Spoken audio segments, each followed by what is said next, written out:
There we go. All right. Good evening, everyone. Thank you all for coming. My name is Todd Brous. I'm your host for the evening. Susan Schultz and Ashley Wilson are unfortunately not here tonight. Susan is traveling to Cameroon for a conference to speak about data science and women and leadership. And Ashley is stuck in Houston with post-hurricane issues. But I'd like to welcome everyone to HBAP Startups, and so let's get started.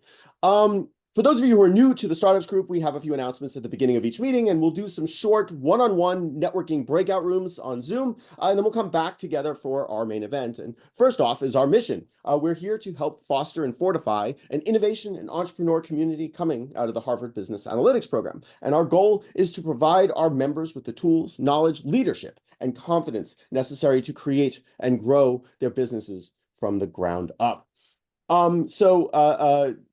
Our community, we've got a number of ways for you to engage with us. Let me copy and paste a couple of things into the Zoom chat. So for those of you who are new here, please come to our website, sign up for the newsletter, and we can newsletter you. Yes, I verbed that. And for the HBAPers here, we post on our internal Slack. But please do bring a guest. Let's contribute. And also, we have a YouTube channel. So our recordings, of which tonight will be posted publicly on our YouTube channel. A couple of announcements for upcoming stuff. Next week, Nitsan Sher, the CEO of Wevo.ai, will be coming. Nitsan spoke at last month's HBS D-Cubed event. And then July 24th, our very own Pedro David Espinoza will be talking about his new book that he just released, The Real Return on Investment, or Return on Inclusion. July 31st, Andy Greenwald, the CEO of StoryHub, will be joining us. September 11th, and this is to be determined, I will be giving a potential workshop on generative AI agents, how to use them and actually play with them. That will be depending on how far I get in terms of rebuilding my curriculum for the class that I teach. And then September 18th, Doug Levin will be joining us on the topic of future-proofing your AI startup, keys to competitive advantage and defensibility. So please do put those things in your calendar. We would love for you to join. Our code of conduct is to create an inclusive environment for everyone. We focus on collaboration, confidentiality, and trust, and all of the rights and the information are reserved by the presenter. We do follow the HBAP honor code and the ethical behavior. And when it comes to giving feedback, we subscribe to Francis Fry's 5-to-1 ratio of 5 Scooby snacks to 1 piece of constructive advice. Also, please, no personal recordings of our sessions. And then if there's any conflict of interest, please disclose them with myself, Susan, or Ashley, and we will discuss it and we'll decide on how to handle that. So really quickly, I just want to, I called out a few people, but Patty, I'm going to cold call Patty because I want to introduce Patty. Welcome, Patty. Oh, that's you. I'm cold calling you. Okay, so I'm Patty, and I took Todd's School of Visual Arts class called AI for Artists and loved it and love him and love how he teaches and so that's why I am here. Thanks, Patty. It's great to have you. All right.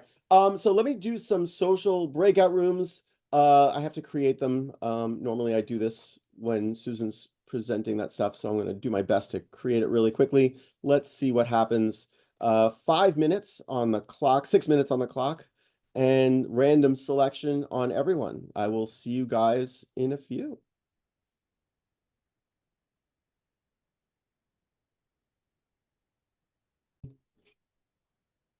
All right, folks will be joining us back in about 6 seconds from their breakout rooms. And everyone's joining us. I hope everyone had a great time in their social networking breakout rooms. All right, really quick before I forget, D-Cubed AI Lab Mentors. Kelly Kimball, if I can cold call on you, you might be able to help us with some of this stuff. But D-Cubed is looking for some technical mentors to help their companies in the AI Lab Foundry build their products. So if you are interested, peer pressure, please, I'm going to put this link in the Zoom chat. Kelly, Kimball, anything else? Yeah, no, okay, so what's going on with the AI Lab? It used to be the Startup Foundry and we renamed it the AI Lab. And now we're under Harvard iLabs. as one of their labs. And we've got our second cohort of businesses that are coming in. At least we're starting to interview people. And for this next cohort, we realized from our previous cohort that we need product managers. We need folks with a vast amount of experience in various aspects technical of the technical world. And if you have any desire, it's not a huge. They don't pay. Number one, it's our lab until I have to say stuff like that. Then they don't pay. It's maybe an hour a week. It's what you want to make of it. It's how much you want to get involved. Craig and Dean Maris are officially titled core. I think they're called core mentors. They spend about 20 hours a week on the project. But what we're trying to do is surround those guys and surround these businesses with every kind of technical expertise they can possibly get. These are highly intelligent people. They're postdocs for the most part at Harvard, but they are lacking in a few key areas, and we're hoping that the HBAP community can help. As time goes by, a little bit, we're going to be actually asking for domain expertise. If you're in medtech, if you're in different businesses, we're probably going to reach out very shortly there and ask for that. But right now, it's just technical expertise. I hope that covered it, Todd. Maybe it's too Awesome. much. Kelly, no, it's perfect. Thank you. Yeah. So, and just as a little reminder, when you leave Zoom this evening, you'll see a little pop-up window in your favorite web browser, little survey. We're data analytics people. Please fill out the survey. Give us some information. It reduces your cholesterol levels. It gives you a really good complexion, and we benefit from the data. Don't forget that the recordings will be made public. And please do stick around for some overtime after our main event. We will stop the recording and we'll hang out probably till 11 or 12 o'clock tonight. So, all right, let me pivot the slide deck to a different deck. I have to stop sharing, and we're going to talk about artificial intelligence in education, which is a topic that I hope everyone here finds interesting. Let me share this new deck. Bear with me. And I have some introductory stuff, and then we will open up the floor to a larger discussion. All right, share. Here we go. So I hope you guys can see this. My name is Todd Brous. I teach this class at the School of Visual Arts called AI for Creatives, Strategies for Success. Yes, we rebranded it, Patty, to Creatives. And so a little bit about me, I'm a serial entrepreneur. I've been teaching at the School of Visual Arts for since 1990 something, and it's too many years. But I just, I usually would ask this question, and I kind of know the answer of most of this community, who uses ChatGPT, Claude, and Gemini, and it's all of us. And the real big question is, are you using it every day? And if you're not, that's something that you should be doing. And in the context of, and everything I'm going to talk about right now, some of you have already heard a lot of these slides, but this is the introduction. The technologies that we're dealing with today are at human level performance, and on many metrics actually outperform humans. And in the age of AI, the only future where we thrive is through our human relationships. And it is all about the human connections that we make. So again, please connect with me on LinkedIn. And I love to quote Karim Lakhani. He's one of our professors at HBAP. AI won't replace humans. Humans with AI will replace humans without AI. And in the context of education, we need to take this concept very, very seriously.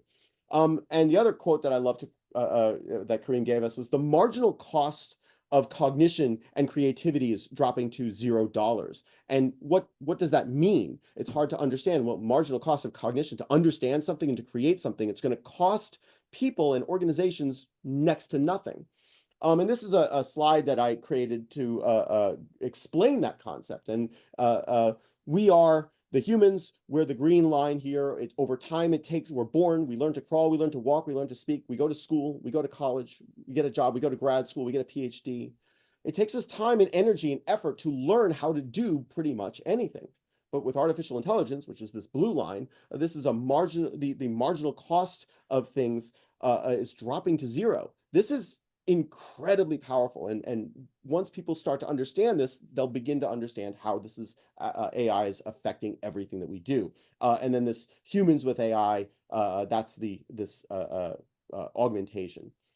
So the question that I I ask my students, and I think we all need to ask ourselves, is if we think or create for a living, then will your current job be eventually replaced by artificial intelligence? And it really kind of depends on what it is that you do.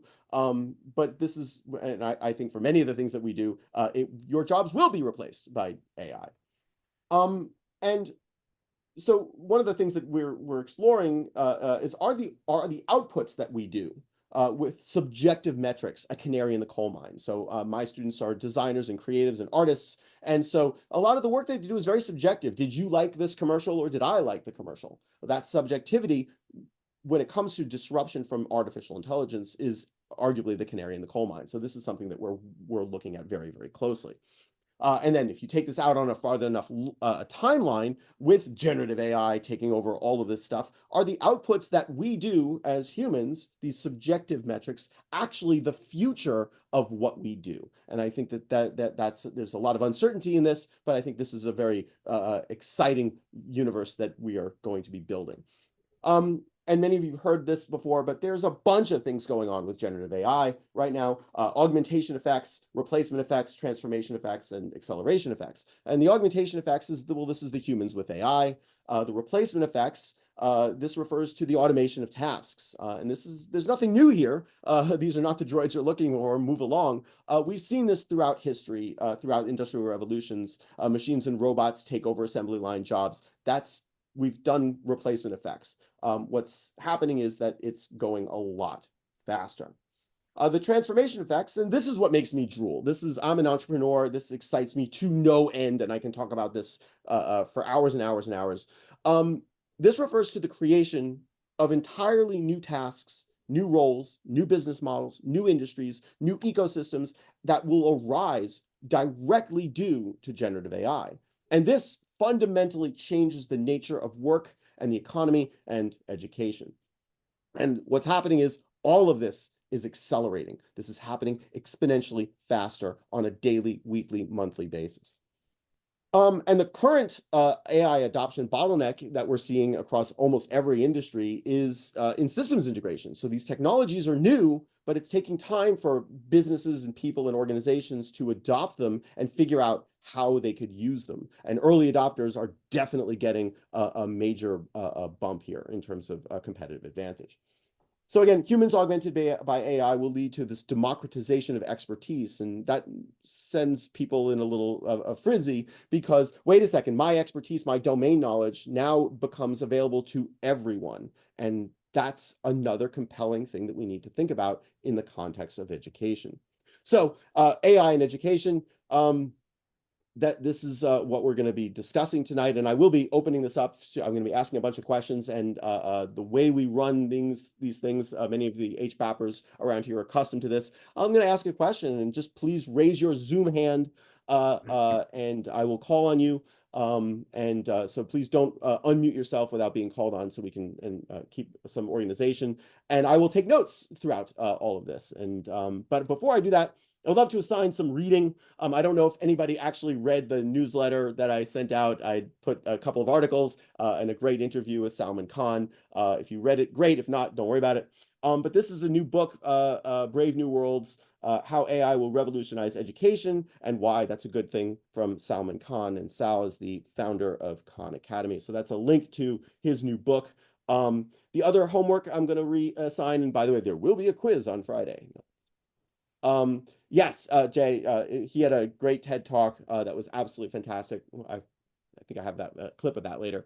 And this is another great book from Jose Antonio Bowen and Edward Watson, Teaching with AI, A Practical Guide to a New Era of Human Learning. And lastly, I want to mention one of my heroes, in addition to Kareem Lakhani, is Ethan Malik. I follow him. I highly recommend you follow him. Read this book, Co-Intelligence. It's absolutely fantastic. Let me fix something on my end. Okay, here we go. So let's get started. And they talk about the outputs because the AI is writing better than them in most cases. It's answering more cleverly than them. I have to have a lot of effort to figure out if they do make mistakes or not. And that kicked off what I like to refer to as the homework apocalypse. There is basically no homework assignment the AI cannot do. If you think it can't do it, you probably haven't tried enough, or you probably haven't used the paid versions, the GPT-4s, the Claude 3s, the Google, because all of them basically solve every problem, visually or not, throwing, whether it's a geometry problem or it gets a 3.34 at Harvard on essays, which is pretty good even with grade inflation. And so we're seeing like a fairly large amount of, anything you throw at this, it does, right? And it also works the same way in post-secondary education. Two studies I happen to really like on this. The one on the left is from Stanford Medical School that shows that given novel cases to solve, GPT-4 beats all the second and third year medical students in terms of accuracy of outcomes. On the right, I like this one because it's from law schools. What it shows you is the grades people get in when drafting contracts at the University of Minnesota. And the blue curve is the grade distribution curve before people got access to GPT-4. And then in the experiment, people given access to GPT-4, you can see there's no longer any bad lawyers. Like it cuts off the end of the curve entirely, right? Which is what we see over and over. So let's, again, Ethan Malik, great, great educator. So I want to go into into the discussion right now. Let me shift over to a different slide deck. And I'm going to start the conversation by asking everyone here, I hope you can see this, how do you see us using artificial intelligence in education? Again, open-ended question here, but I'd love to get a sense of where people are in terms of their thought process. What do you think about using artificial intelligence in education? Is this the right way to educate our people? Anybody have any questions or thoughts on that? Give me an assessment, a diagnosis of the universe of AI in education. Well, I would maybe start with adaptive learning. So where you're providing tasks for students based on their knowledge, based on assessing their skills, and hopefully trying to teach the gap, identify the gaps and teach them. Okay, so finding the gaps in what the student has. Correct. Knowledge gaps, maybe. Knowledge gaps, and teach to the knowledge gap. Teach to the knowledge. Yeah, perfect. I love that. Let's go to Alex, and then we'll go to Emily. Yeah, so the ability to actually pull people across different classes and different global environments, OpenAI has like very good translation tools, as well as just other tools for like writing. So we came up with this concept of writing a paper without AI, with AI, and then in group setting with 3 people. And if you can teach collaboration in the real world and how we do cross-functional team management, they're just like, hey, we're trying to all get better. The outcome is all that matters. And how can you write quality with the AI tools, with the group setting, with human to AI interaction? Awesome. Love it. Emily. Yeah, so coming from the K-12 space, I'm a former teacher before I went to Adobe and had a previous life in EdTech. There's a lot of opportunity for teachers with AI, in particular in K-12. There's a lot of admin busy work that teachers are required to do that actually isn't really the core part of why they went into teaching and learning in the first place, right? We're talking grading, exit tickets, handling admin with parents, a bunch of things. And there is a really big opportunity in the space to automate a lot of that with AI, and a lot of startups are moving in that direction. So Magic School AI, Conmigo, there's a bunch of different launches that have been coming out recently to help teachers be more efficient at teaching and meeting their students' needs better using AI. So that's one aspect of this that's been very relevant recently. Love it. Scott, and then we'll go to Gian. Yeah, so I teach entrepreneurship at CU Boulder, and so in the business school, what we're doing is, I teach a class that we teach for 15 weeks. We teach kids how to plan to start a business. And what we're using it for is to do a lot of the foundational work to get the kids into practical experience, like go out and do customer interviews, go out and do like let the AI build out the kind of the core business plan for you, the foundational work, but then go out and start executing. So stop planning and more executing. Okay, so so you're shifting the burden of the student to actually doing something instead of thinking. Exactly. Yep. Now, I mean, we'll come back to that thinking part, because isn't that what we're supposed to be teaching? I don't know. All right, Gian, and then we'll go to Milind. Oh, thank you all. So since we trust AI that they can pass the exam of a medical and then legal bar exam, blah, blah, blah, we know they're very intelligent, and how can we use it? I think the one focus should be the purpose. For example, if I have a startup, I am going to set up the AI towards my business purposes for the clients that I'm going to offer free education. And I'm going to select the whole system towards my clients that so they can educate themselves, and they should find out what the product is good for them and is suitable for them and is benefit for them. And then that way we can keep the sustainable system in all the practices. Thank you. I love it. Thank you. Milind, and then we'll go to Victor. Yeah. So the way I look at it, the role of AI in the education, we are privileged to have access to a lot of these things. Let's say the means of library in the old-fashioned way, internet nowadays. But then internet is the basis premise of the AI. But a lot of places where people are not really having the access to this knowledge base that we have, I think AI can help.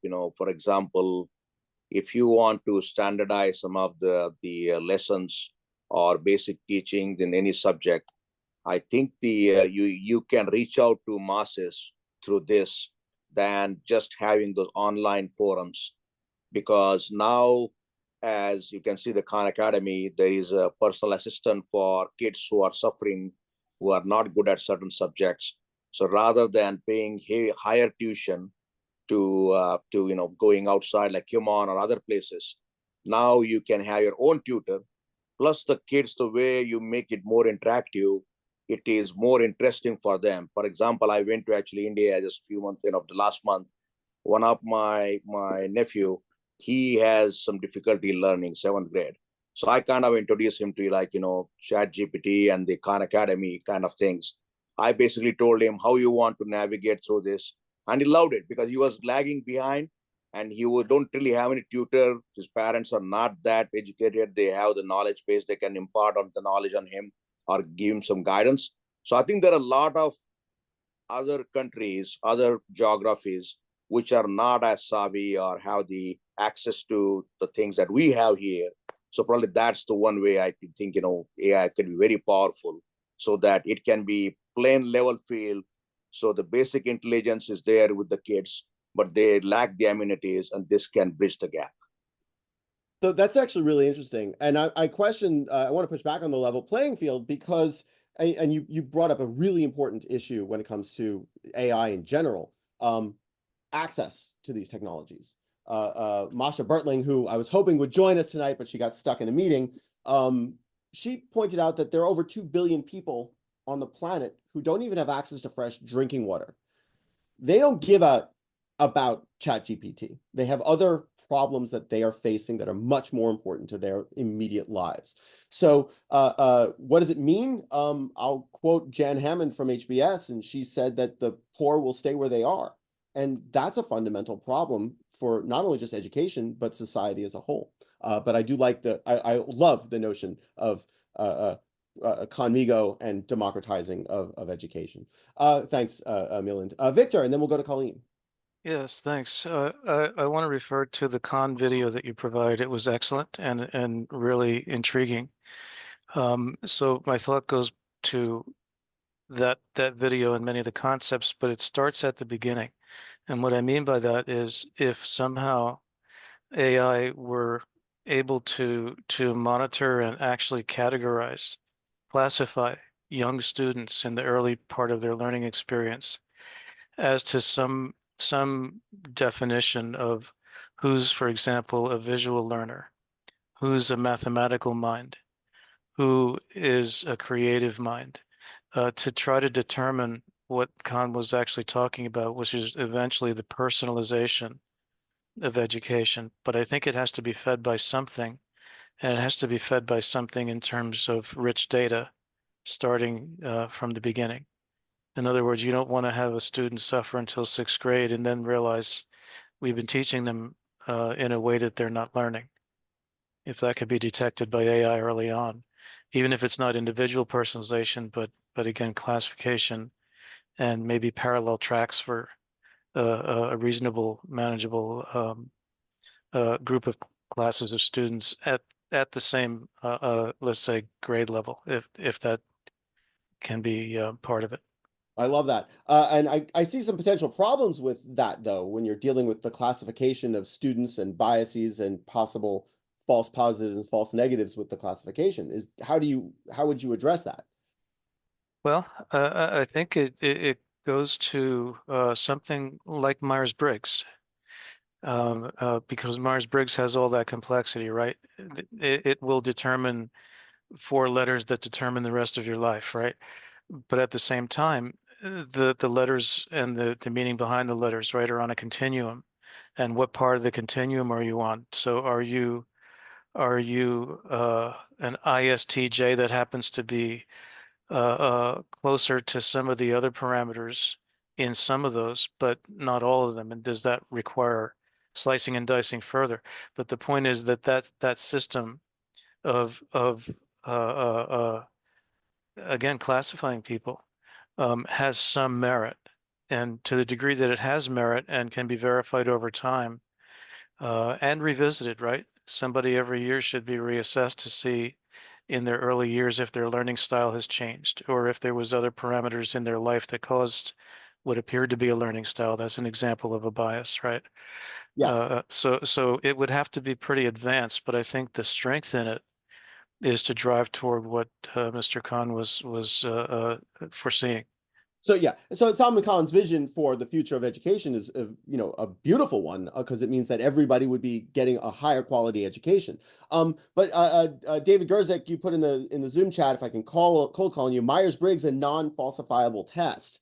That sounds like a problem to me. I don't know. 100%. So Myers-Briggs, right? You know what you could answer that to get the response that you want. It's like a horoscope. Everyone can read something into every one of the categories and find themselves in there. I want to, since I do have the mic now, I want to offer another option. And Victor, by the way, always love your ideas and this kind of brought this to the front. Thank you, David. When Before you go about, on, I just want to remark on your comment. I appreciate it fully.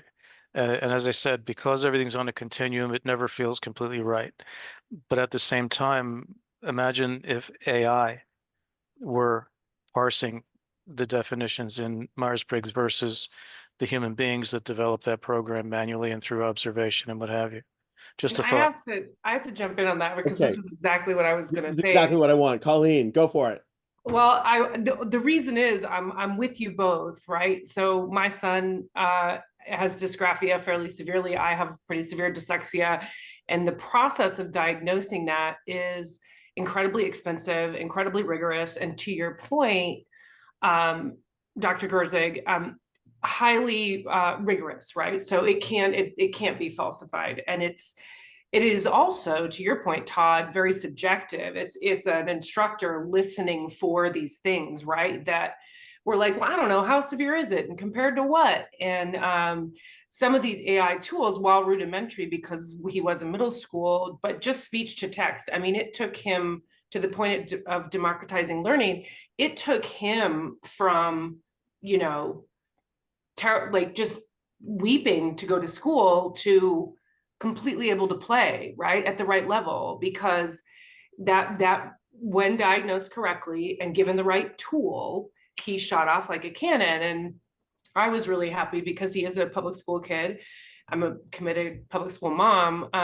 But the democratization of that is really promising to me because the tools he's using are available to the masses. And, it just warms my heart to see these kids that couldn't maybe pay the $5,000 for the full workup that we got done, but could be, if they could be more quickly and accurately diagnosed so that they were given the tool that they actually need instead of this guessing game, and taking some of the subjectivity out of testing, I think that would be a really beautiful application. So I'm sorry to jump in on you both, but you guys were just like right on what I was going to say. It's interesting. I appreciate you doing that. And again, the idea would be that the AI is advanced enough to be able to detect those things that frustrated your child early, to be able to set them on a track.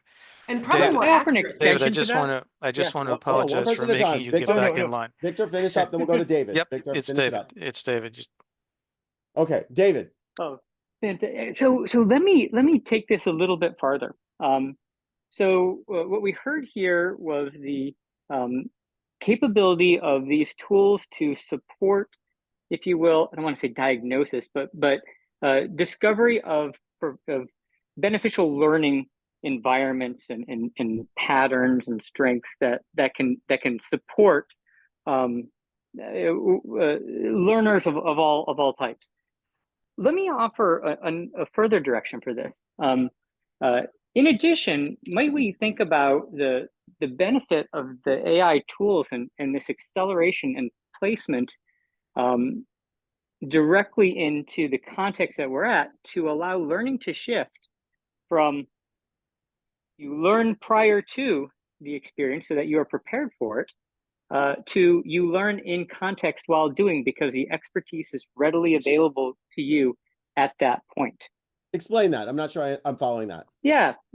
So what did I do? I went to college. I learned computer science so that I could go out, and I was prepared to analyze an algorithm when I saw it.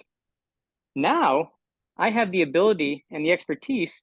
Hey, maybe I've never seen this type of algorithm before, but I have the expertise right at my fingertips to be able to analyze that right there in the environment, in the situation I'm at. Your expertise was already something that you learned when you went through the program. You learned that was part of your expertise of going through school. Right, but now imagine it for a different area.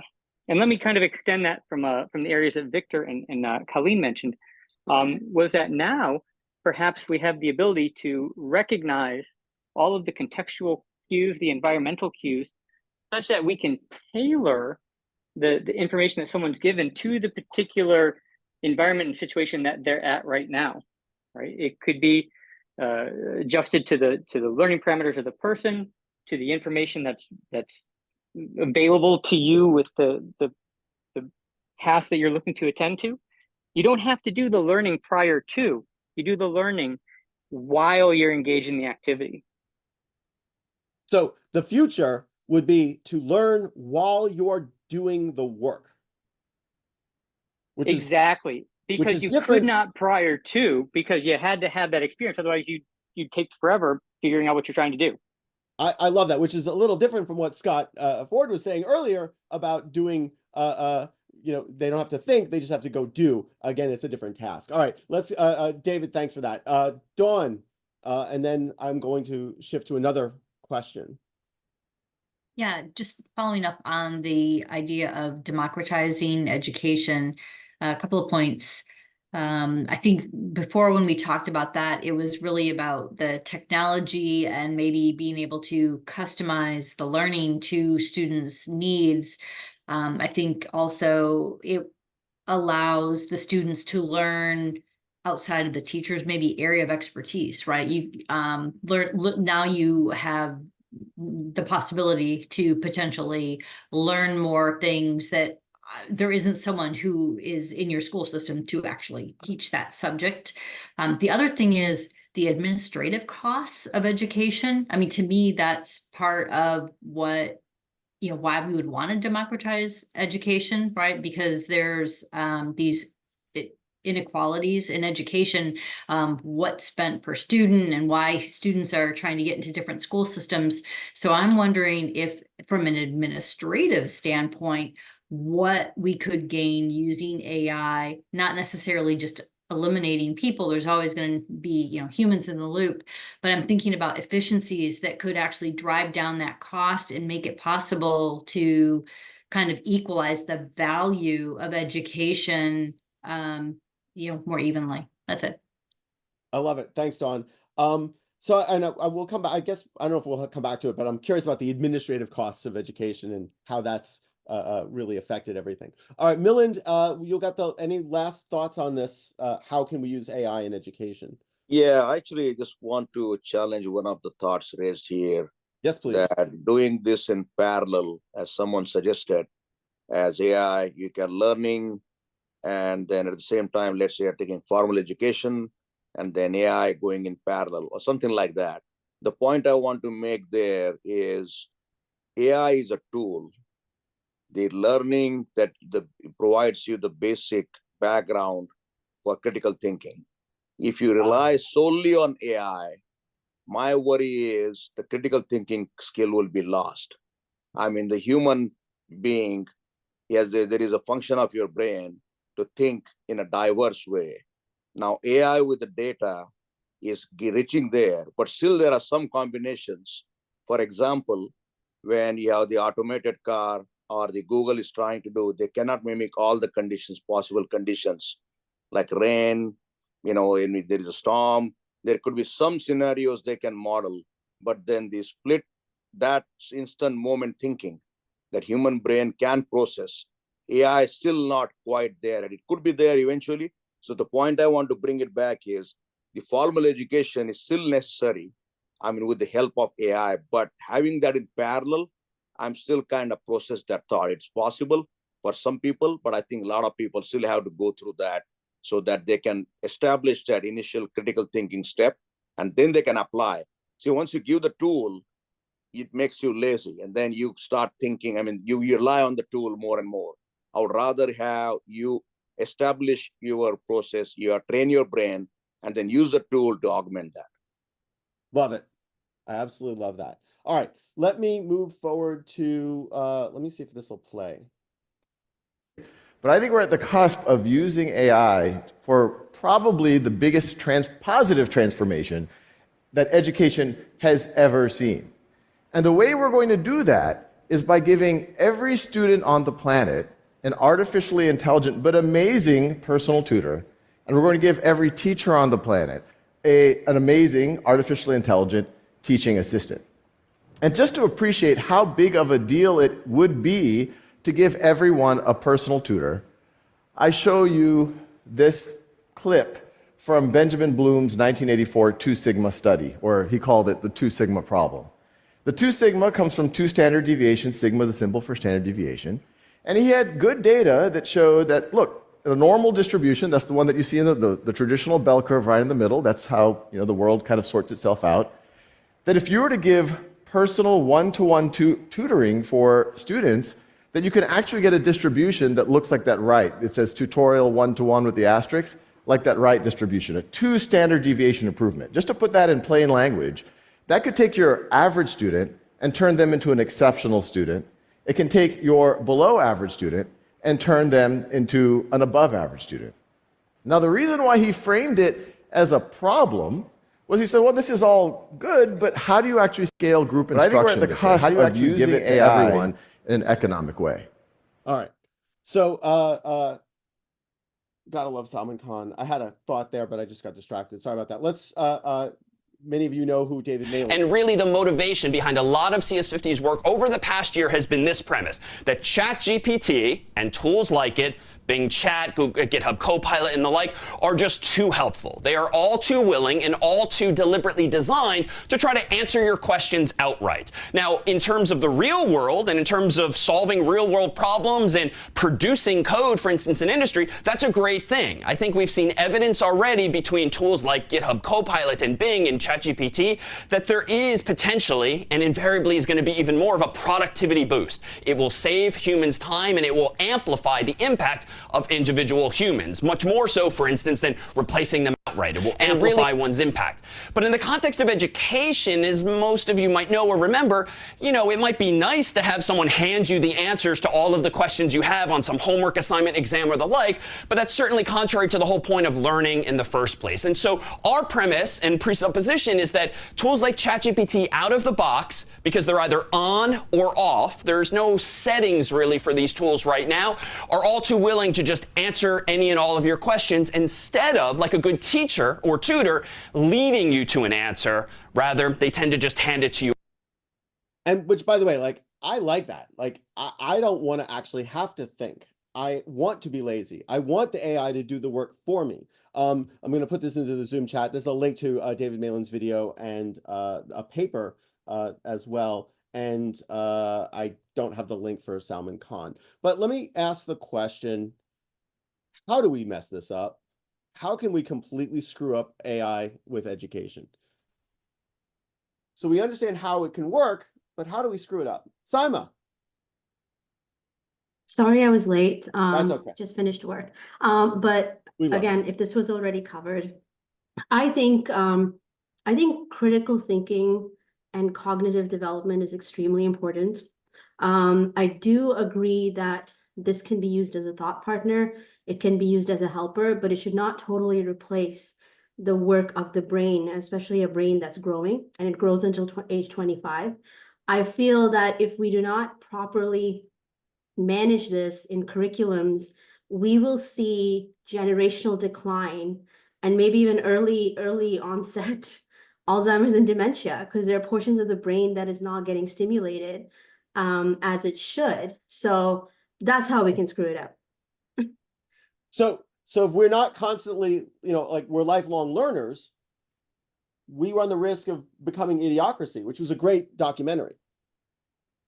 Yes, and I think we are okay because we have already developed our brains. We know how to use the tool to be a thought partner, to use it to augment our work. But when I have a 16-year-old intern from high school that, and I asked him, he uses ChatGPT, yes, and I feel that that should be regulated or maybe built into the curriculum in such a way that it does not stop his brain from growing as it should. So I think it'll be a generational effect.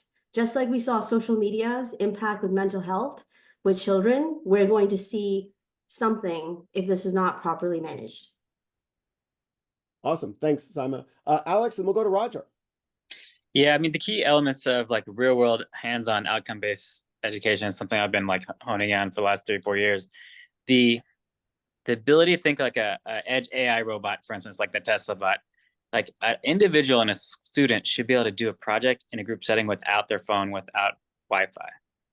And I think that's the key element. Like if they can't think without the device, without the Wi-Fi enabled, cloud-based AI tool sets and APIs, then we're disservicing them, because ultimately the strength of brain is to be able to recall the information and, look at all the sensory experiences as well as different parallels, and then problem solve in new areas. So the creative element is the key elements of the human intelligence, right? So, recalling information, those are facts. But in the age of Google, we don't need to worry about that stuff anymore. I could just Google it. So, you're talking about the critical thinking. It's like the ability to process the information. Is that right? And what happens when your systems go down for a week? So the average person wouldn't know what to do, right? So the risk is the Idiocracy. Right. And then a creative problem solving too, brainstorming sessions, everything else. You can't brainstorm a human to human and use your ChatGPT tools necessarily, right? You need to teach, hey, how do you still align on the top 3 priorities or top 3 risks for innovation, and really talk through them as a team and to make a decision to achieve a certain outcome. Because that's all the world is. I mean, ultimately, we're all boiling down risk and achieving outcomes at the end of the day. Beautiful. Absolutely love it. Roger, and then we'll go to Emily. I thought I had my mouse over the mute button. I wanted to another great example, I think, in addition to Salma's social media, is the pandemic's generational effect. We don't have to look very far to see at least in my industry, college students, we're starting to see it. We're starting to see it in college students, and we're getting high school students and coming up, and I'm hearing about middle school, and I mean, basically the non-human interaction is huge. So I think you've already highlighted it here, but we don't have to look very far, just a couple of years ago, for significant effects. I think, how can we mess it up? We can ignore it, or we can choose to act like it doesn't exist. When ChatGPT became a thing on campus about 2 years ago, we collectively, the royal we, panicked. Immediately, it's like, well, how do we shut this down? How can we eliminate it? How can we prevent our kids from getting a hold of it? Because they're just going to use it to cheat on all the assignments, as we have crafted them using the old tried and true curricula and various methods of education. So how do we prevent them from doing it? And over time, though, over the last couple of years, we've had a sea change, I think, most professors are moving away from that they're moving away from the I must isolate and keep it out of my classroom to how do I incorporate it successfully and do all of the things that you all have talked about already. So I think that would be the number one way to mess it up, is just ignore it and pretend it doesn't exist, or that we don't have to prepare or get our students ready to work with it when they get out into the proverbial real world. So we need to prepare students for the world they live in today. And and today is the age of AI. I absolutely love that. I'm gonna hold on a second. I want to cold call Oscar. We haven't heard from Oscar yet. Oscar, I'm going to you, man. How can we mess this up? 1 second, because I'm cold calling people, and I know that's dangerous. He's fumbling for the mute. Come on, man. We got it. There we go. Thank you. Yeah.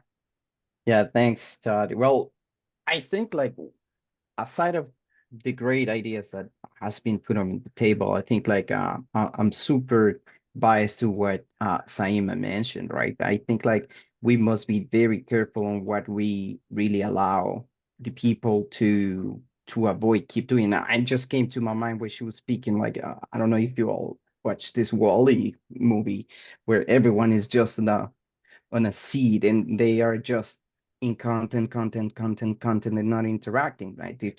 It's just a metaphor, right? But indeed, like ignoring not only the tools, but ignoring the human being itself, like how it learns as a child, as a teenager, as an adult. There's 3 steps, right? 3 different steps. But if I could add one more, is by thinking that using AI will be better just by fact, right? This is just, it is indeed something that will augment, but we cannot just state that AI or these generative tools will be better. Like, we don't know the outcomes. We don't know the outcomes. We just. Beautiful. Love it. That's Emily, and then we'll go to Victor. Thanks, Oscar, for indulging my cold call. Yeah, I think there's 2 things that keep me up at night, or things I think about a lot. One is this idea of how are we teaching students to use and engage with the technology, which I think someone else just brought up, but also specifically like the limitations of the technology itself. And this has to do with ethics. It has to do with understanding the limits of the systems as they exist today. It has to do with helping the students of tomorrow figure out how they're going to build on these systems, right? Because probably the work will not be done in the next 2 to 3 years. There will be students graduating who contribute to this. How do they contribute to this meaningfully and help direct AI in a responsible way, I think is important. The second thing I worry about as we get into the conversation of like idiocracy or overdependence on AI, the environmental cost. And maybe that's beyond the scope of this conversation for education. Nope. It is massively expensive running these models, and the costs internally astronomical, but the environmental costs and how do you scale that? I mean, Microsoft is building nuclear reactor cores to power OpenAI. How are we going to make this sustainable in a time where we are already dealing with catastrophic climate change is something I think about a lot. I love that. I'm not so worried about climate change because I'm of the mind where, well, we'll just let AI solve it for us. Okay, maybe that's a little idiocracy for me, but well, you know, that's where my head is. Also, I believe that there's a paper that recently came out. I had it in a different presentation. I'll see if I could dig it up later. That the carbon footprint of training and using AI models is orders of magnitude less than the carbon footprint of humans. So in the age of artificial general intelligence or artificial superintelligence, you want to fix climate change, get rid of all the humans. We'll pause on that one. Victor. Yes, I want to add my concern across the board, not just in education, is that as AI models give humans the perception that they're cognitive equivalents or even superior cognitively to ourselves, as we evolve toward that and beyond, I think we will evolve away from scrutinizing the AI and just accepting it as it quote unquote performs for us. the risk in that is, again, in the example of the Khan video, where, as I understood it, Conmigo was developed over many years with a specific intention to be Socratic in its purpose in teaching, right? Even to the point where I think he said explicitly, it will not give you an answer. It will guide you through a conversation, and it will be advanced enough to know how to respond to your feedback or your questioning or your contribution to the conversation to evolve the conversation using its quote unquote powers, whatever that means. So if we stop the scrutiny, or if we start to just accept without questioning, and in this group, in this audience, how was the model trained? Who trained it? What diligence? What were the guidelines that determined how the model would react and interact with us? Those are the areas that I think are potentially the most harmful for individuals and for society. Love it. Thanks, Victor. Jeremiah. Hi there. I'm from CU. I teach at the business school here. And, one of the things that, I love all of this. I think, thinking about how students are using it is really important.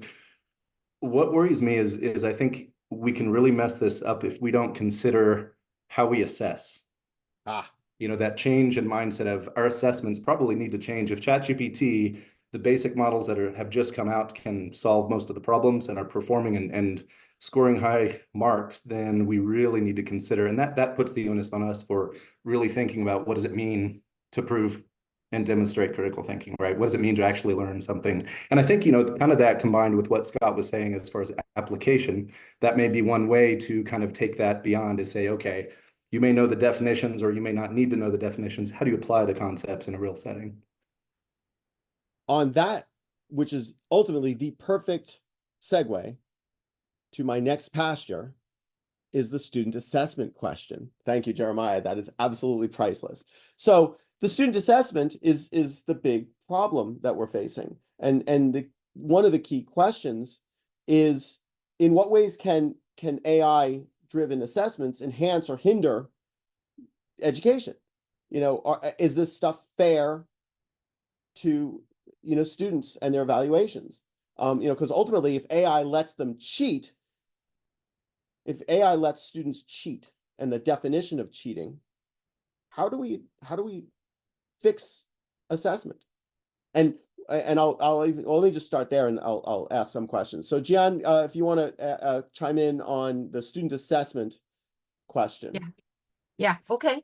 Well, when you assess something, you must have some kind of perspective, right?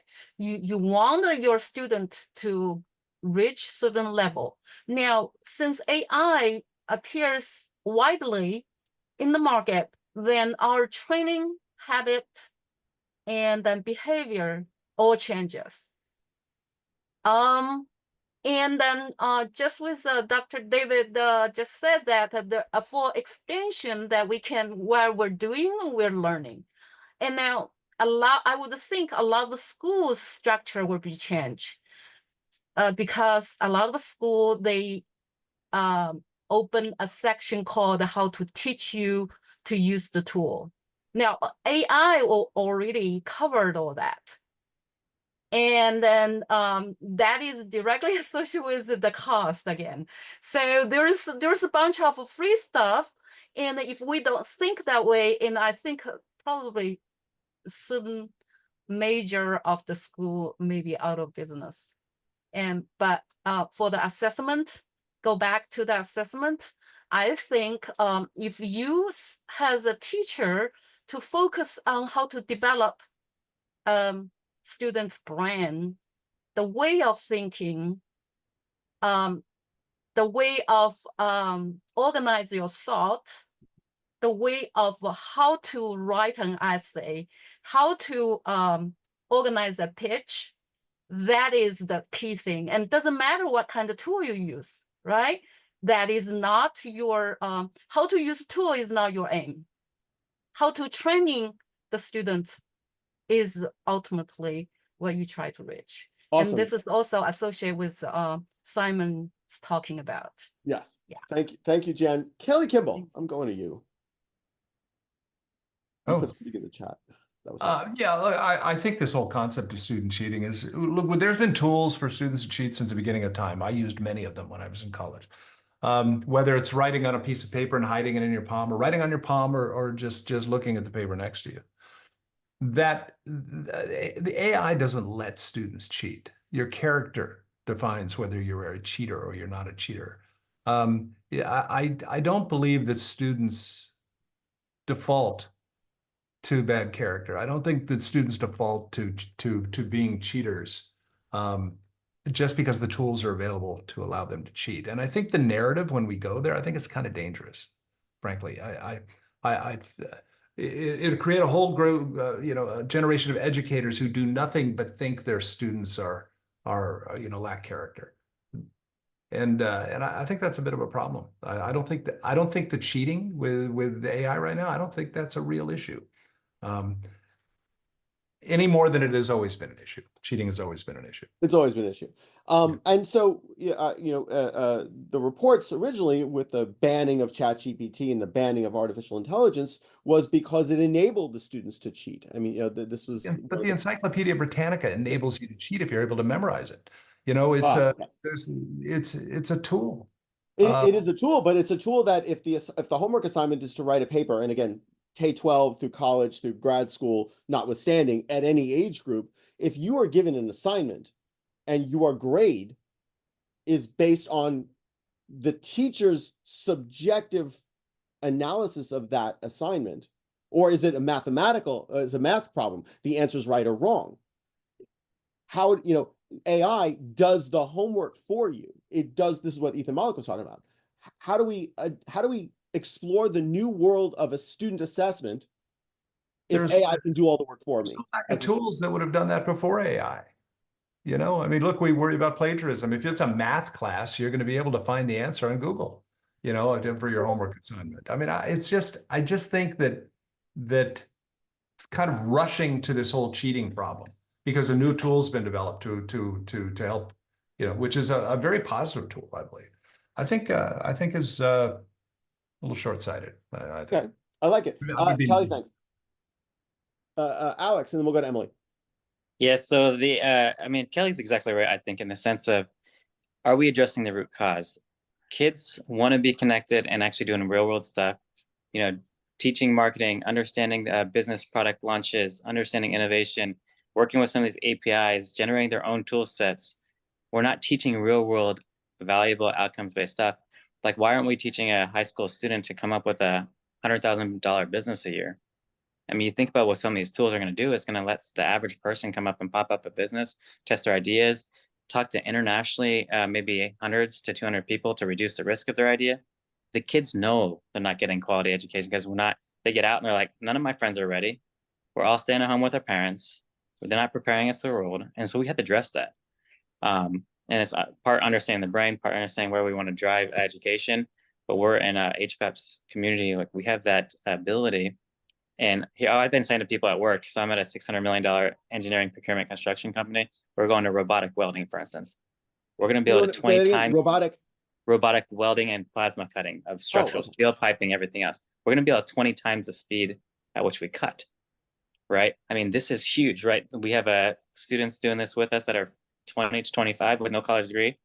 They're just ecstatic, right? That's where the world's going. So I've been saying to people, like, innovate at the speed of thought. What does that mean? That means someone can conceptualize something and maybe take it fully through with 1,000 people's feedback in 2 weeks. That means that if 5 of us on this team were here today to do a project and compress a timeline from 6 months to 4 months, we might be able to get in that period $10,000 a week for a compressed amount of time. Like, we have to pay for delivering outcomes, and that's where the world's going, or else we're getting rid of our jobs. So I highly recommend we actually address the root cause, because in this is kids know where the world's going, and they're like, you guys don't know what you're doing. All right. Love it. Kids know world is going. I love it. So I want to continue on what Alex is talking about, is the root cause and focusing on the student assessment. There's something that I want to hear that I'm not getting. Emily. Well, I don't know if I'm going where you're going, but That's okay. I would say, like, you know, going from a pedagogy theory, I got my master's in education like a decade ago. And, you know, we've talked a lot about like Bloom's taxonomy, the deeper knowledge wheel, like there's different levels and depth of learning, right? And one of the biggest problems in education historically has been in the last 10 years that people are testing toward the lowest common denominator, memorization, right? Memorizing a fact or a date. And the reality is that has just not been the most important skill set that students need to learn. And unfortunately, lower income communities, especially, were getting marginalized in this way. There were people were teaching to the test, right? Like Princeton Review for second graders. And it wasn't about the deeper learning of, you know, the why, the how, teaching about propaganda and biases and all these more complicated concepts because it wasn't tested. Right. And so in many ways, like these assessments have been flawed for a very long time, and education has been struggling to figure out how to get beyond them. In many ways, AI is forcing the issue, right? These flawed assessments that are very easy for ChatGPT to test are not actually testing the deepest knowledge we need our students prepared to attack in the future. And if we're going to solve things like catastrophic climate change and these bigger issues, it's not going to show up on a Princeton Review test. Those are very complicated concepts. And frankly, we need all the help we can get. So figuring out how do we assess better for deeper learning is what I hope we get out of the next wave of education theory development. And Emily, that is exactly what I was asking for. I believe that the assessment itself of our students is in fact flawed. So my question to you to push back is, if it is flawed, how do we fix it? And what do you see as, you know, if AI is forcing the issue that it is flawed, what's the right way of assessing students?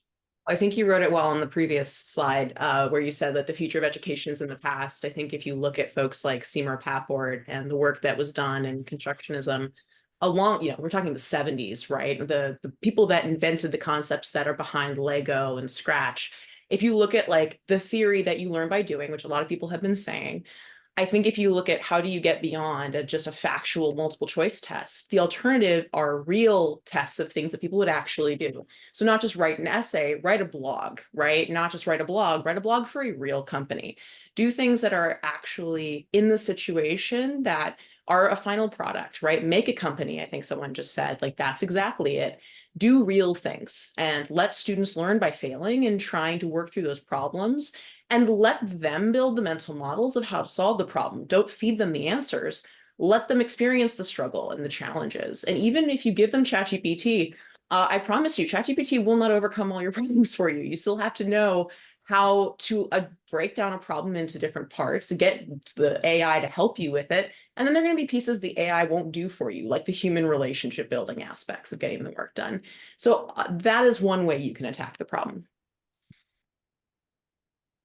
That is, I'm done. Yeah, I have nothing to say, nothing to contribute. That's beautiful. Victor, and then we'll go to Kenneth. Yes, Emily, you're spot on. I was going to bring that to the table in a slightly different way, that we need to test. The whole intention of teaching is learning, right? So we need to test what was learned. And to Simon's point earlier, it's important to test perhaps how it was learned. So in other words, not only did we teach a concept, but did we teach a thought process? Did that student go through a meaningful thought process to come to their, let's say, submittal of an assignment? Did they explain their thought process or their struggle, if you're really interested in their struggle, to come to a conclusion or come to a confusion?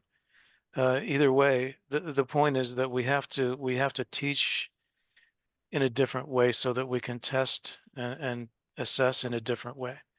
And it might mean asking fewer questions on an exam, but exploring deeper the questions that you do ask to see if the thought process, the mental process, and the facts that you intended to teach have all been learned. Well, Simply Victor, stated. if we're going to ask fewer questions on an exam, why not just not have an exam? Well, because I'll remove the word exam as we understand it from your question, Todd, and say we have to make assessments of some sort as to whether a student is prepared to move on to the next subject matter, the next level of the same or similar subject matter to know who's progressing in what directions and what have you. So I think assessment has to be there in some form. But I guess what I'm saying in summary again is that we have to teach in a way that the assessment brings out in each student what was learned and what thought processes were invoked. And short of that, I don't know that we can break away from the current system. Interesting. So we still have to make student assessments. Thank you, Yes. Victor. Kenneth, and we'll go to Sima. And who have we not heard from tonight? So if you have been silent, get ready to be cold called or raise your hand. Kenneth. Okay, I'll start by saying I think what Emily was saying was very on point, because I recently was a student in university, and the main thing I found out about education is that it's not that when we do cheat, it's not that we're cheating out of like spite of our professors, but what I've found is that, you know, I can go through an hour lecture at 0.5 times speed, and the person who is trying to teach me these things isn't able to actually properly like explain the concepts that we're supposed to learn, right? So I feel like students like learning, and students like learning things that they are interested in. So there'll always be cheating, but I feel like AI allows us to cheat on things that we don't care about. However, the latter is that it allows us to go deeper into things that we do care about. So maybe a student may be cheating in math, right? Because their brain doesn't click or they don't understand it, but they may be using this AI agent to ask more philosophical questions about the world, right?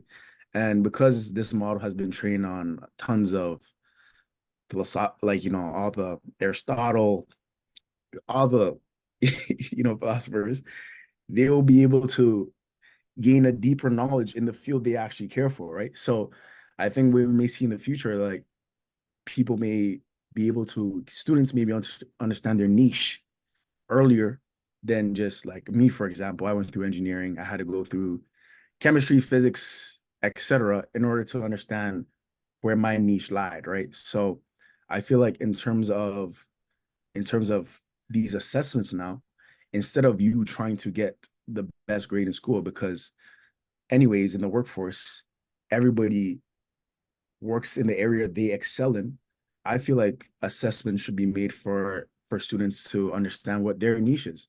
And based off what their niche is, I feel like students should have the opportunity to go deeper into that niche, because the deeper they go into their niche, the more domain level they have and the more they can contribute to the world in that particular area. So Yeah, and I mean, look, I hear what you're saying, and you know, the highest grade is not the most important thing, but I mean, again, going back to the assessments, and Victor mentioned that, you know, the reason we have assessments and, you know, is so that we can see how the student is doing. And again, standardized testing, you know, our you know, administrative, school, state, federal level testing, but then we have a GPA in college. So why do we even have this at the college level? Well, I mean, if you went to a university and you got a 4.0 GPA and you put that on your resume, that should, in theory, mean something to your employer or your potential employer, right? So when you're getting a job, that 4.0 GPA is different or better than a person who got a 3.0 GPA, at least in theory. Yeah, I mean, I agree, but it depends to what capacity we're talking about. If you're talking about someone who's in engineering, then sure, a higher GPA may mean that it may be more value to the employer because, hey, this person has the capacity to learn, which is what for this particular job they may need. Hey, like I'm in tech, so I need a capacity to learn because things are always, you know, innovation is very important in our field. However, if someone has the aptitude for writing blogs and articles, then I, as an employer, do I really care about their overall GPA, which includes subjects that don't relate to the job? Like if they have a low mark in math, they have a low mark in history, but they're destroying it in writing in English, then do I really care about the other subjects they're doing. Like if I see that they're excelling in one like area, if that makes sense. So I feel like it really depends on the employer, right? If the environment of your workplace is ever changing, then of course, then I may want someone who can learn like very broadly on a broad spectrum. But if there's someone I need who is specifically very like excels at a particular thing, then I just may want that person instead, right? So I say it really depends on how you're viewing things. Beautiful. Yeah, Kenneth, thank you. Paige just put this in the Zoom chat, and I want to read it because I think it's really important. Unfortunately, in STEM, yes, they ask for your GPA, and more importantly, the universities use it as a key metric for incoming students. And all of Paige's students only look at schools with high GPAs and low acceptance rates. So there's some bias in this, in the assessment. There's an incentive for not only the student, but the parents in K-12 to get the better GPA because their future livelihood depends on it. And then in the college level, again, if you're, if you just graduated, you're looking for a job at McKinsey, they're going to pick the best of the best. So there is competition for that. Sorry. What? Oh, sorry. Can I add one last thing? Please, yes. As a student, the GPA is a flawed metric also because it doesn't take into consideration life as well. Like one student might come from an economical a background where their parents are able to support them in all regards, and all they have to do is go to school. It's very simple, as opposed to someone else. They might be working part-time jobs and etc. And that's not considered in the GPA. And if we're considering the real world, you're gonna have to juggle multiple things, right, in order to perform at work and other things. So I feel like that's why the GPA, first of all, is, I don't know, like is irrelevant. Like, how about if somebody has a 4.0 GPA but can't communicate to other human beings at work? Like, what's the point of having them on the team? So, I mean, I feel like it's not a secret that the school system is flawed, right? If I have an eidetic memory, then I'm going to have like the best GPA of all time. But right, like, do I really care about what I'm doing?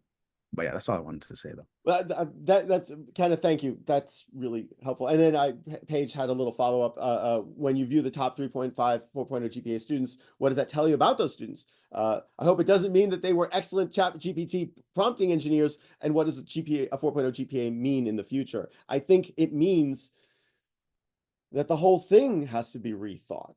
The way and the reasons we assess students is up for change. Saima, and then we'll end it with, we'll go to Jeremiah.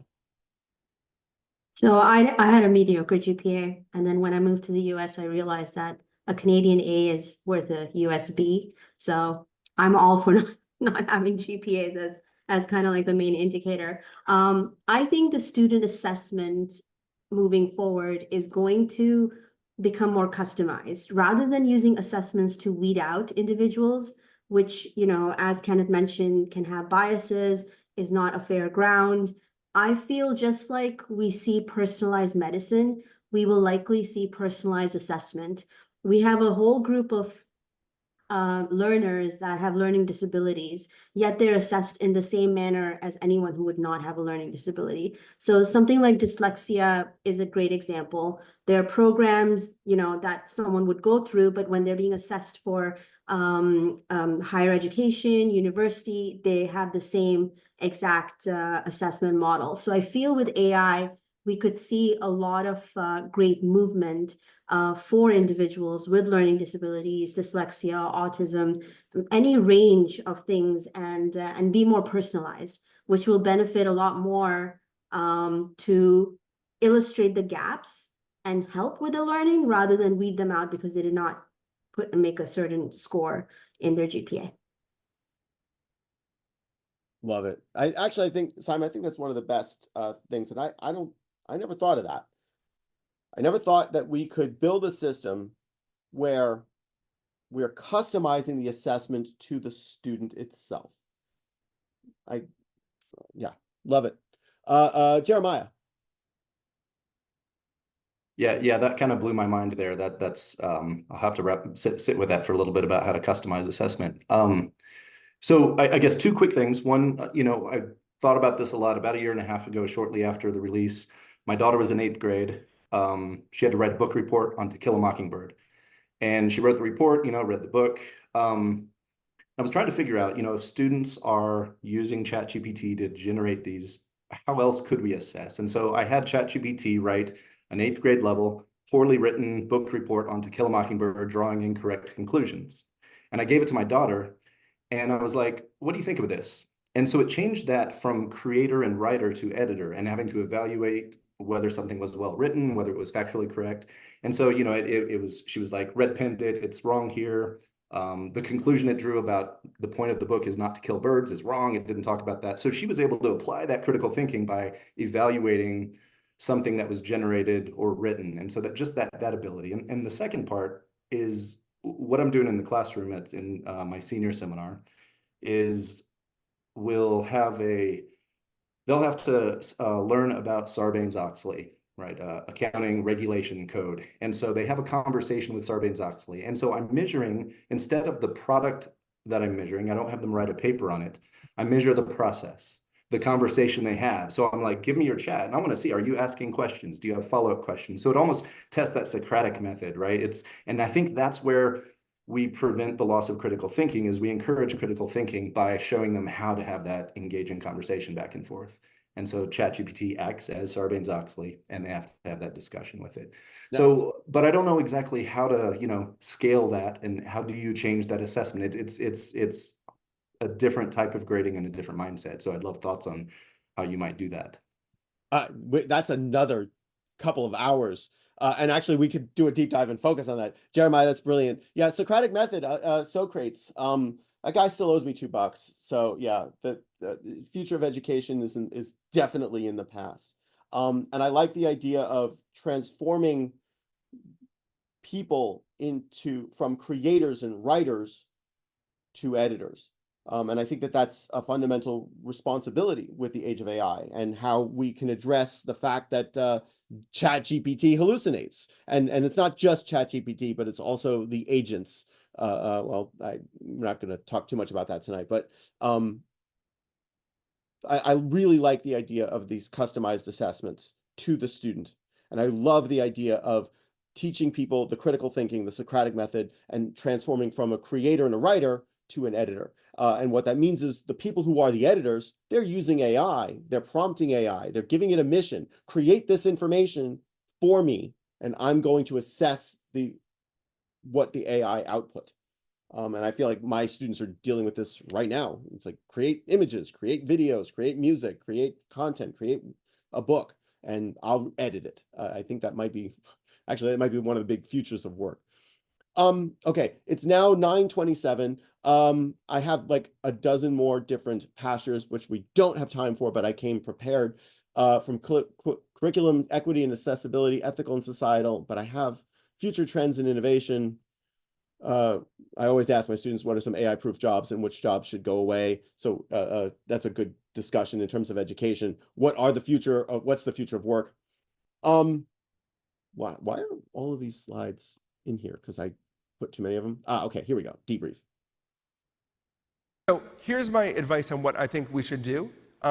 So first of all, as educators, I think we should be experimenting legally and ethically with AI, right? And there are lots of caveats here, but the truth is things like privacy are mostly solvable concerns at this point. Every AI company knows that they want their systems to be used by companies and educational institutions, and they are figuring out privacy solutions. That is not a long-term problem. So I recommend inviting it to everything you do. The only way you can learn what's good or bad at, and by the way, it's going to be terrible at some things, and that's okay, right? You need to learn what it's good or bad at. The way you do that is you use it for everything. Give it every one of your assignments before you turn them in. Use it for trying to email a parent, trying to develop a lesson plan, come up with ideas, try it for everything, right? And you will find what it's good at and what it's bad at as a result, and that's how you learn. The second thing is to dive in. I have a series of videos, other materials you can look at, but really the only way to figure this out is just to use it. And the way to use it is just to talk to it like a person. So if it's not a person, but if it's built that way, if you're good at working with people, you'll find that you're good at working with AI. Interact with it, tell it things, correct it when it's wrong, learn what it knows and doesn't know. You'll learn all kinds of interesting things. Like, for example, one flaw in all the major large language models right now is they all believe that learning styles are real because it's been repeated so many times in the literature that that's what it thinks is real. So we actually have in all of our prompts, we have to correct it, say, remember, learning styles aren't really a thing. And then it knows better. We have to learn that set of stuff, and you have to figure out how to teach it. You can't be waiting for someone to tell you. And then, most importantly, you have to share what you learn. We have to start building more communities that are discussing this. Like, one of the things you can do is you can give this information out, you can share it with people, and that lets them build on it. Because what we really need to do is democratize in this moment and take charge of where AI is leading us to be positive for education, to be positive for instructors, to result in more security in the classroom, not less, to make it feel less precarious. And we're only going to do that if we, as instructors and as builders and as educators, start to think about that kind of stuff in a serious way. And then finally, like, this is the beginning. If you're not on this curve right now, the other concern I have is that, like, this is just the start. I only have a few months of foresight, nobody else does, but like, we're not done yet with this curve. If you think like, okay, AI is ready, we'll adjust to in the next coming 3 or 4 years, that's not what's going to happen, right? I don't know how long this curve will go on. Nobody knows how long this curve is going to go on, including the people who make it. When I talk to people training AI systems, they're divided on how long this goes and how good these systems get, but they are getting better. And if you sit this one out, it's not going to result in this going away somehow or getting put back in a box or disappearing. So we either decide we're going to do something with this that's positive, we're going to build on what's positive, we're going to role model the positive behavior that comes from AI, we're going to show people how it can be used to make the world a better place, or other people will make that decision for us. So Thank you, Ethan Malik.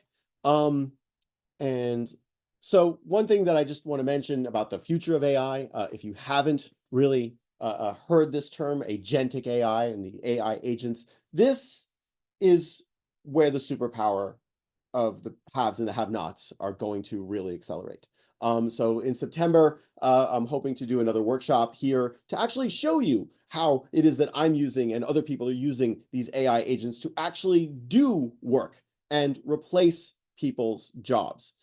This is actually happening right now. And every week I try something new and I have a problem and someone else has solved it. So this is something that we should all be very aware of, is the agentic AI and the agentic workflows.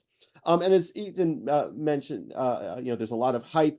This is hemorrhaging edge. There's a lot of stuff like, oh, AI is going to do all of this stuff. And one of the things that we didn't really talk about, but I do ask my students this, is where does it fail? Where does it, where is this not good? And then we mentioned earlier, like, hey, the critical thinking and becoming, instead of being the creator or the writer, humans become the editor. And so that's very interesting and compelling. And when it comes to the hype, you can't mention hype without throwing up the Gartner hype cycle. This was from last year. They've got generative AI at the peak here. So there's some recent talk about how we're about to enter this trough of disillusionment, that AI and generative AI specifically just doesn't live up to what it's capable of doing. As good as it is, if it's so flawed that we can't actually replace work and automate things, then that would be a lovely little trough of disillusionment. Although what we're seeing is no end to this at this point. Yes, the cost of compute is significant, and NVIDIA's stock is at the top, and the new oil is compute, CPU and GPU. But the question is, and this is from a guy named Steve Pettit, I found this on the interwebs, great article, the never-ending peak of inflated expectations. And to me, this looks like an exponential curve just on its side, where all of a sudden, each new technology, each new piece of these generative AIs are coalescing on top of each other. So instead of just one piece of technology that gets absorbed and used and built upon, we're seeing this overlap of the never-ending hype cycle. And so I guess we're going to leave everyone with just a few other things. And again, most of you have heard me say this before, but the art of the possible is really critical here. This is so often overlooked, not only just in education, but in individuals and in businesses. And what can be asked for? Businesses are they're focusing on their core of their business, and their employees and the workers are just do what is optimized for whatever your job is. But And oftentimes we see an employee come up with a good idea and it gets shot down. The future is to think about the art of the possible. And people forget to explore. I mean, hashtag Tushman. But the opportunity when you start to look at the world with AI as an augmentation and the ability to replace certain tasks and certain roles and transform the world that we live in, the art of the possible becomes exceptionally exciting. It's mind-blowing. And yes, augmentation and replacement, those effects are very scary ideas. But I think that this is, this art of the possible is where businesses can start to close their performance gaps and close their opportunity gaps. This is the wish lists of the businesses. So with AI, instead of firing all your employees, train them, teach them, again, this is education, then all of a sudden you can start to check off the list, the performance gaps and the opportunity gaps and go towards your wish lists. And yeah, I always like to say this, there's a quote from Steve Rader: humanity will not run out of problems to solve anytime soon. And this is the opportunity. This is what we need to focus on. And now is the time to act on this. And again, it's changing fast. GPT-4 was released in March 2023, and it's what is it, July 2024. So the stuff is going incredibly fast. And I like to make some predictions. First of all predictions are wrong. Anybody who's talking about the future is, especially when it comes to AI, we don't have any idea. I do believe that we are witnessing the beginning of humanity's Star Trek moment. And I'm not saying that we're going to be able to travel faster than the speed of physics, but hey, you never know. Terrence, it's possible, right? But I also think we're looking at a post-labor economy, and that means that societies, countries are going to need to really reevaluate the social contract with people. Yes, there's an adoption lag. Yes, it takes time for these changes to occur, but the technology is developing faster and faster. That is something that we need to be aware of, especially when it comes to teaching kids. If we're not leaning into and embracing AI and teaching AI in school right now, if there's anyone at your schools or your organizations who is banning the use of these technologies, they are no longer qualified to teach. I don't care how smart they are. I don't care how many papers. I don't care how many PhDs or letters they have after their name. If they are preventing students from utilizing technology, those people are no longer qualified to be in front of a classroom. Why? Because they're not teaching students the world that they currently live in. The purpose of education is so that students can get a job after they graduate, so they can become a functioning member of society. So we must lean into that and make sure that we are, as educators, requiring students to do that. So there's an adoption lag. There's a question that incumbents have an advantage over startups. This is a question, do they actually have it? And again, this is Tushman's explore, exploit, core explore, the internal culture of a large business, but incumbents have large dollars that they can throw at some of these problems. I think I have a couple of other slides. 5 things to do in the age of AI. This is Todd Humor, 5 things with a list of 10 things. Be a lifelong learner. We talked about the critical thinking. Have some sort of an interest in math, statistics, and I put coding in quotes because today coding is transitioning from I need to learn Python or R to sit down with ChatGPT and ask it to do the code to build the app, or Claude. I'm going to say it. Oh my God, I love Claude. It could just do the stuff for you. Master the soft skills. It's the human interaction that's going to be critical. Collaborate and network, become a generalist and a specialist, because now you can. The democratization of your expertise means that everyone will have access to that same level of expertise. Have an entrepreneurial mindset. Humanity is not running out of problems to solve. That means we as entrepreneurs, again, this is the Startups Club, can embrace that. Consider the morals and ethics. I know we kind of skipped over that tonight, but creativity and innovation are key. And again, master the art of the possible. And I think I have Ethan Mollick's 4 principles. Always invite AI to the table. Be the human in the loop. Treat AI like a person, but tell it what kind of person it is, and assume this is the worst AI you will ever have. The AI bomb has already exploded. We just haven't been hit by the blast wave yet, and this is going to affect education. And lastly, be curious, not judgmental. Ted Lasso. I hope this was good and fun and engaging. I have to look at the Zoom chat. Any last thoughts? And I can stop the recording and we can hang out for some overtime.